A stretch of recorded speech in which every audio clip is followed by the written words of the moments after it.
আজকে একটা রিপোর্ট দেখছিলাম, জোট সঙ্গী থেকে এখন প্রধান প্রতিপক্ষ জামাত এবং বিএনপির এখনকার যে সম্পর্ক, সেই সম্পর্ক উপর ভিত্তি করে একটা রিপোর্ট যে জোট সঙ্গী হিসেবে দীর্ঘ 2 যুগ ধরে একসঙ্গে পথ চলেছে বিএনপি এবং জামাত ইসলাম, কাঁধে কাঁধ মিলিয়ে বিভিন্ন আন্দোলন সংগ্রাম করেছে। সবচেয়ে কঠিন সময়টা গেছে 15 বছর শেখ হাসিনার নির্যাতন, নিপীড়ন, ভয়ঙ্কর। বিএনপি জামাতকে এক কাতারে, এক ট্যাগিংয়ে মানে রীতিমতো যুদ্ধ করেছে এবং ভাঙন ধরানোর চেষ্টা করেছে। তাতে কখনো কখনো হোঁচট খেয়েছে বিএনপি জামাত, কিন্তু দুই দলই অসাধারণভাবে তারা কামড় দিয়ে পড়েছিল এবং কখনো কখনো টুকটাক একটু মতদ্বৈততা থাকলেও নির্বাচন অন্যান্য প্রসঙ্গে কিন্তু পাশাপাশি ছিল, কারণ বিপদে ছিল, দুই দলই ভয়ঙ্কর বিপদে ছিল। সেই বিপদ থেকে তারা বের হয়ে আসার জন্য একজোট হয়ে তারা কাজ করেছে, কখনো 18 দলীয় জোটের ব্যানারে, কখনো ঐক্য ফ্রন্টের ব্যানারে, এবং জামাত একেবারে ধানের শীষ নিয়েও নির্বাচন করেছে। সেই সুযোগটাও বিএনপি করে দিয়েছিল গত 15 বছরের সময়ের মধ্যে। কিন্তু এখন হিসাব নিকাশ 1 বছর পার হওয়ার আগেই পাল্টে গেছে। এখন পিআর লাগবে জামাতের, কারণ পিআর হলে একেবারে ক্ষমতায় যাওয়া বা ক্ষমতা কাছাকাছি চলে যাওয়া যাবে। এই প্রশ্নটাই একেবারে দুই দলকে দুই মেরুতে ঠেলে দিয়েছে।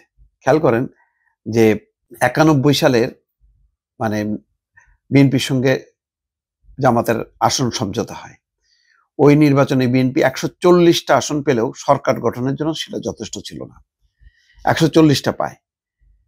তখন কিন্তু আওয়ামী লীগ ব্যাপক চেষ্টা করছে। তখন যদি জামাত ঝুঁকে যেত আওয়ামী লীগের দিকে, তখন বিএনপি বিপদে পড়তো। তো সেই সাপোর্টটা দিয়েছে তারা।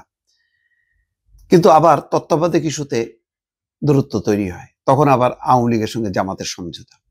কিন্তু সেটার খুব বেশি দিন যায়নি, তারপর পরেই কিন্তু তাদের মধ্যে বিএনপি জামাতের তারপরের সম্পর্কটা লম্বা সময়। তার আগে এক সময় একটা ছন্দপতন ঘটে, সেটা হলো যে 86 সালে এরশাদের সময়। তখন আওয়ামী লীগ আর জামাত মিলে নির্বাচন করে, তখন ছিটকে যায় হচ্ছে বিএনপি। কিন্তু ওই সমস্ত বাদ দিলে গত 15 বছর বা তারও বেশি সময় ধরে, বলা হচ্ছে 2 যুগ না হলেও তার মধ্যে অন্তত 20টা বছর কিন্তু তারা একে অপরের সাথী ছিল, সুখ দুঃখের অংশীদার হিসেবে ছিল। সামনে যেহেতু একেবারে ক্ষমতার হাতছানি, সেই ক্ষমতার হাতছানিতে এলোমেলো জামাত বিএনপির সম্পর্ক, এবং কখনো কখনো আওয়ামী লীগ যে ভাষায় আক্রমণ করত তাদেরকে স্বাধীনতা বিরোধী, মুক্তিযুদ্ধ বিরোধী শক্তি হিসেবে, ঠিক সেইভাবেই কিন্তু বিএনপি আক্রমণ করে। আবার জামাতের পক্ষ থেকে ডাক্তার শফিকুর রহমানও বলছেন যে এক চাঁদাবাজকে তাড়িয়েছি আর এক চাঁদাবাজ শুরু করছে, অর্থাৎ আওয়ামী লীগের সাথে বিএনপির মেলানোর চেষ্টা নিয়ে যথেষ্ট পরিমাণ নির্বাচনী মাঠে সক্রিয়। আর পিআর নিয়ে তো আন্দোলন করছে, কর্মসূচিও হয়েছে, এবং নভেম্বরে তারা গণভোট চায়, যেটা বিএনপির স্বার্থ বিরোধী। বিএনপি চায় নির্বাচনের দিন গণভোট, আর পিআর তো প্রশ্নই ওঠে না। এই অর্থে তারা সংবিধানের হাত দিতে চায় না। এই টানাপোড়েন এখন বেশ এবং সামনে যেটা অবস্থাটা, যে টানাপোড়েনটা এতটাই তুঙ্গে উঠছে যে এখন জামাত চেষ্টা করছে যে ইসলামী দল, সেই সাথে কিছু গণতান্ত্রিক দল মিলে একটা জোট করা, আর বিএনপি সেই যাতে ধর্মীয় কোনো জোট না করতে পারে, যেন ধর্মীয় কিছু দল এবং গণতান্ত্রিক দল মিলে একটা বড় জোট করার চেষ্টা করছে।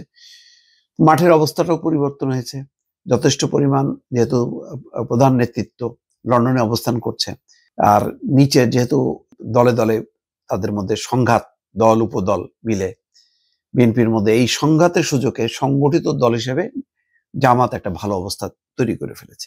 সেটাও আবার ব্যবধানটা আরো বাড়িয়ে দিয়েছে, বা দূরত্বটা আরো আস্তে আস্তে তার দৈর্ঘ্য বেড়েছে। কারণ জামাত ক্ষমতা আসতে পারে এরকম একটা আওয়াজ বিএনপিকে আতঙ্কিত করে তুলেছে। যত আতঙ্কিত হচ্ছে বিএনপি, তত বেশি জামাতের প্রতি তাদের আরো আক্রমণ, বক্তব্যের আক্রমণটা তীব্র হচ্ছে। এটা নিয়ে একটা টানাপোড়েন চলছে, পাল্টাপাল্টি অভিযোগ চলছে, ডক্টর মোহাম্মদ ইউনূসের দরবারে যে বিএনপি বলছে জামাতের পক্ষে কোনো কোনো উপদেষ্টা কাজ করছে, কোনো কোনো সহকারী কাজ করছে, বিশেষ সহকারী, আবার জামাতও বলছে যে বিএনপির পক্ষে অমুক অমুক কাজ করছে, অমুক অমুক ডিসি অমুক, 40 জন সচিবের তালিকাও তারা দিয়ে এসছে।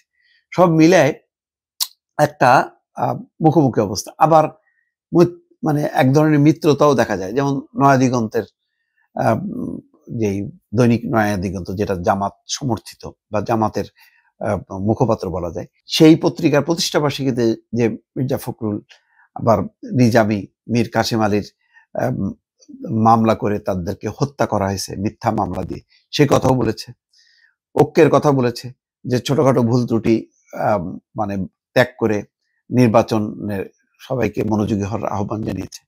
সেই বন্ধুত্বটাও আছে। আবার একসাথে ডক্টর ইউনূসের সঙ্গে সফর সঙ্গী হয়েছে মির্জা ফখরুল ইসলাম আলমগীর, এদিকে ডাক্তার তাহের, এনসিপি নেতারা। এই ধরনের একটা, এটাও হয়তো গণতান্ত্রিক রাজনীতির একটা সৌন্দর্য। কিন্তু পরিস্থিতিটা যাতে এমন পর্যায়ে চলে না যায়, কারণ দুই দলই ফ্যাসিবাদের বিরুদ্ধে লড়াই সংগ্রাম করেছে। এখন সেই ফ্যাসিবাদ বিরোধী ঐক্যটা কতটুকু টিকে থাকবে জামাত এবং বিএনপিকে ঘিরে, সেটাই এখন দেখার বিষয়। দর্শক।